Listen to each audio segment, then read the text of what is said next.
경제계 주요 뉴스입니다. 1조 원대 아파트용 가구 담합 사건을 수사 중인 검찰이 최양하 전 한샘 회장을 참고인 신분으로 불러서 강제 수사를 진행하고 있습니다. KT의 2대 주주인 현대차그룹이 대표 선임에 앞서서 대주주의 의견을 고려해달라는 입장을 밝혔습니다. KT의 사회이사 후보로 내정됐던 임승태 법무법인 화우 고문이 오늘 돌연 사의를 표했습니다. LG에너지솔루션 매출과 이익의 대부분이 해외에서 발생한 것으로 나타났습니다.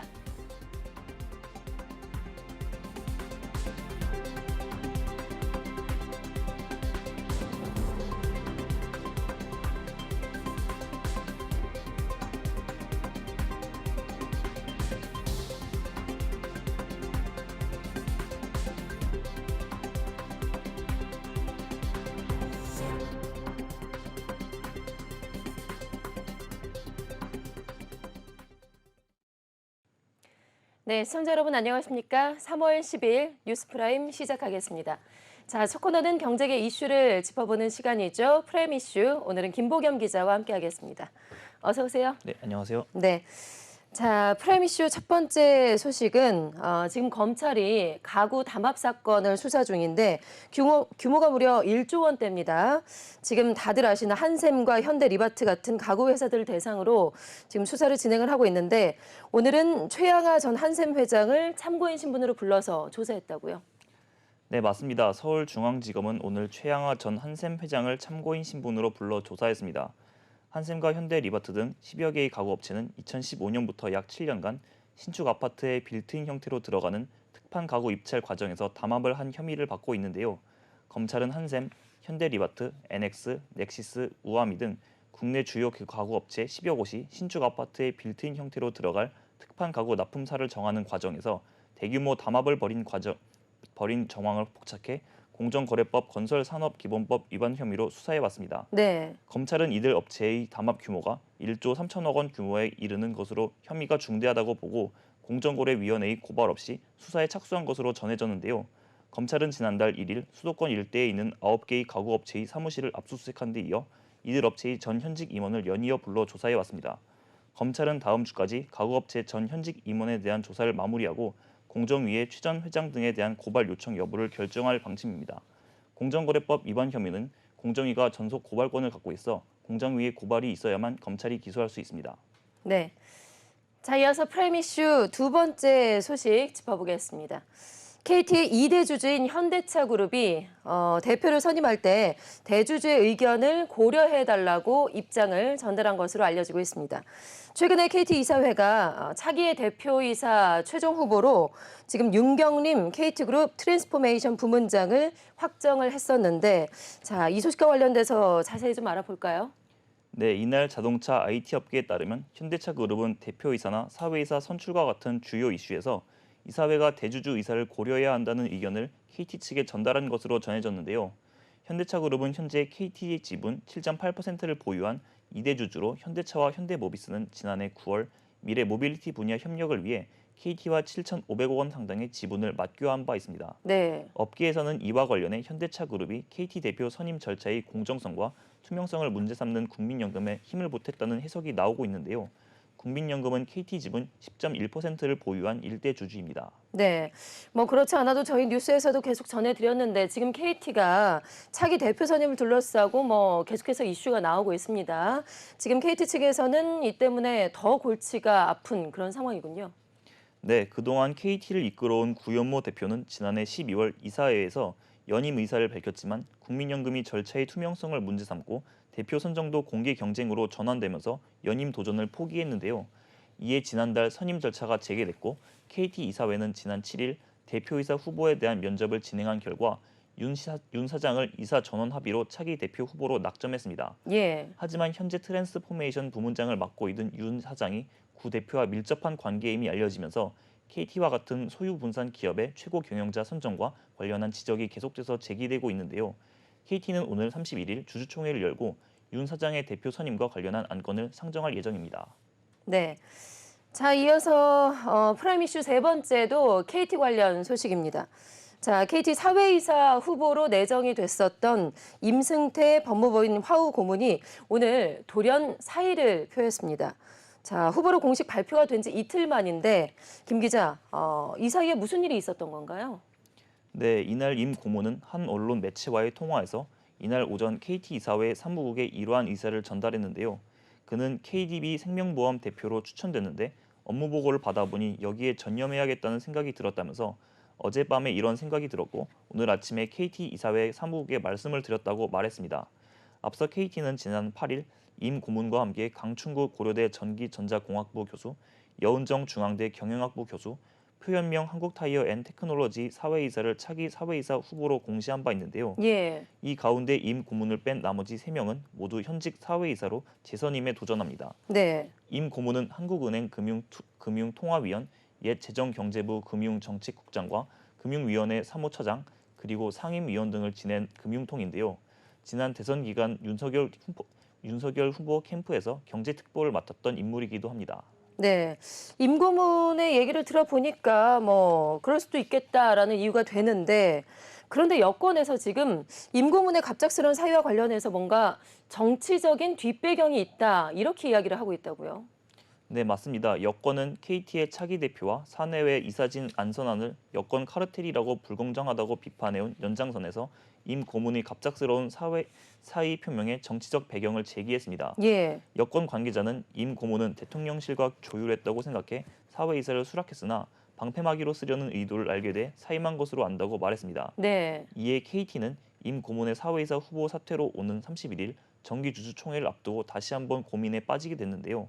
우선 임 고문을 포함해 4명의 사회이사 후보 선임 안건을 주총에 올린 상황에서 결혼이 생긴 만큼 다른 후보로 공석을 채울지 아니면 남은 3명만 선임하는 안건을 상정할지 등을 결정해야 합니다. 더구나 사회이사 후보 발표를 앞두고 중도 사퇴한 벤자민 홍 사회이사 후보 후임 선임 안건도 이번 주 주총에 미처 올리지 못한 상태인데요. 이번 주총에서 윤경림 KT 대표 후보를 비롯해 서창석 네트워크 부문장, 송경민 경영 안정화 TF장까지 3명의 사회이사 선임 안건도 의결합니다. KT는 임 고문으로부터 공식 사퇴서를 받은 뒤에 후속 조처를 논의를 위한 이사회를 열지를 결정할 방침입니다. 네. 참 이래저래 KT가 안팎으로 논란이 많습니다. 자, 이어서 프라임 이슈 네 번째로 넘어가 보죠. 자, LG 에너지 솔루션의 매출과 이익의 대부분이 해외에서 발생한 것으로 나타나고 있습니다. 배터리 공장을 가동 중인 외국 법인이 이제 본격적으로 실적을 내기 시작했다라는 건데요. 자, 김 기자, 올해부터는 지금 미국 법인도 매출이 발생해서 앞으로 실적이 더 높아질 가능성이 있다고요? 네, 맞습니다. 10일 관련 업계에 따르면 LG 에너지 솔루션이 최근 공개한 감사 보고서에 따르면 지난해 해외 계열사 매출은 26조 6,700억 원을 기록했습니다. 이는 한 해 전보다 61% 급증한 수치인데요. 해외 계열사 순이익도 지난해 1조 3,500억 원으로 전년 대비 32% 증가했습니다. 네, 그야말로 뭐 안에서 쓰고 밖에서 벌었다 딱 맞는 말인데 자, 그렇다면 해외 계열사 중에서 매출 비중이 가장 큰 곳은 어딜까요? 네, 해외 계열사 중 매출 비중이 가장 큰 곳은 폴란드 법인이었습니다. 폴란드 보로츠와프 배터리 공장에서 10조 700억 원이 넘는 매출과 4,300억 원이 넘는 순이익을 올렸는데요. 중국 난징 법인 두 곳도 지난해에만 합계 11조 원이 넘는 매출을 올렸습니다. 순이익도 8,200억 원이 넘는 규모입니다. 한편 미국 완성차 업체 제너럴 모터스와 합작 운영 중인 미국 법인 얼티엄 셀즈 실적은 아직 본격적으로 발생하지 않았는데요. 얼티엄 셀즈의 지난해 매출은 1,070억 원, 순이익은 256억 원으로 전체에서 차지하는 비중이 미비했습니다. 네. 자, 그런데 자세히 보니까 지금 해외와 달리 LG 에너지 솔루션의 국내 실적은 그리 좋지가 않은 상황이에요. 이유가 있을까요? 네, 해외 계열사가 빠진 별도 기준으로 보면 지난해 LG 에너지 솔루션은 6,700억 원의 영업 손실과 5,200억 원의 손실을 기록했습니다. 토지와 건물, 장비 등이 포함된 유형 자산도 연결 기준으로는 15조 300억 원에 달했지만 별도 기준으로는 2조 5천억 원 정도였는데요. 이는 국내에 있는 자산보다 해외 자산 규모가 훨씬 크다는 의미입니다. LG 에너지 솔루션 관계자는 현재 해외 사업이 차지하는 비중이 전체의 90% 이상이라며 올해부터 얼티엄 셀즈 매출이 실적에 포함돼 앞으로 해외 매출 규모는 훨씬 커질 것이라고 설명했습니다. 네. 자, 이어서 프라임 이슈 다섯 번째 소식 짚어보겠습니다. 자, 내전 후에 전력난을 겪고 있는 리비아에서 우리 대우건설이 대규모 발전 공사를 수주했다라는 소식이 들어왔습니다. 자, 김 기자, 수주액을 보니까 무려 1조 원 규모나 되네요. 네, 이날 대우건설은 리비아 전력청이 발주한 트랙 발전 공사 계약을 체결했다고 밝혔습니다. 수주 금액은 미화 7억 9천만 달러, 하나로 약 1조 원인데요. 리비아 멜티타 및 미수라타 지역에 가스화력 발전소를 건설하는 공사입니다. 현재 리비아는 내전으로 전력 공급이 여의치 않은 가운데 급증하는 하절기 전력 수요에 대비하기 위해 이번 공사를 발주하게 됐다고 대우건설은 설명하고 있는데요. 그동안 대우건설은 양국 수교 전인 1978년 국내 업체 최초로 리비아에 진출한 이래 발전, 석유화학, 토목 건축 등 다양한 공종의 총 163건, 약 110억 달러의 규모의 프로젝트를 수행하며 리비아 정부와의 지속적인 신뢰를 다져왔습니다. 대우건설 관계자는 이번 수주는 자사의 주요 시장 중 하나인 리비아를 꾸준히 지켜온 치밀한 전략과 인내심이 만들어낸 쾌거라고 설명했습니다. 네, 지난해 무역 적자가 상당히 심각하다고 하는데 이렇게 LG엔솔도 그렇고 뭐 대우건설도 그렇고 해외 실적이 좋아서 앞으로가 상당히 좀 기대가 됩니다. 자, 이어서 프라임 이슈 6번째로 넘어가 보도록 하죠. 자, 에코프로가 유럽의 폐배터리 재활용 시장에 진출한다라는 소식입니다. 자, 여기에다가 김 기자, SK 에코플랜트, 테스 등과 또 유럽 시장 진출에 필요한 사업 협력을 함께 또 체결을 한다고요. 네, 이날 에코프로는 유럽 지역 배터리 재활용 사업 협력을 위한 업무 협약을 체결했다고 밝혔습니다. 에코프로는 이번 협업을 통해 장기적으로 원료 수급을 다각화하는 것은 물론 유럽산 원자재 사용과 재활용 원료 비율을 높여야 하는 유럽의 핵심 원자재법에도 대응할 수 있을 것으로 기대하고 있는데요. 예. 이번 협약으로 3사는 헝가리, 독일 등 유럽 지역에 거점을 둔 전기차 배터리 제조사를 대상으로 폐배터리와 배터리 제조 공정에서 발생하는 불량품 물량을 확보하는 데 협력할 예정입니다.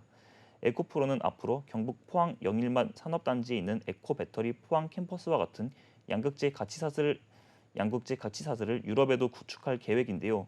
송호준 에코프로 대표는 2050년 폐배터리 시장이 600조 원 규모로 커질 전망이라며 이달 유럽판 인플레이션 감축법이 발표될 예정인데 이달 협력을 바탕으로 선제 대응할 것이라고 말했습니다. 네, 에코프로도 올해 들어서만 주가가 3배 이상이 지금 뛰었는데 계속해서 이렇게 승승장구한다는 소식이 전해지고 있습니다.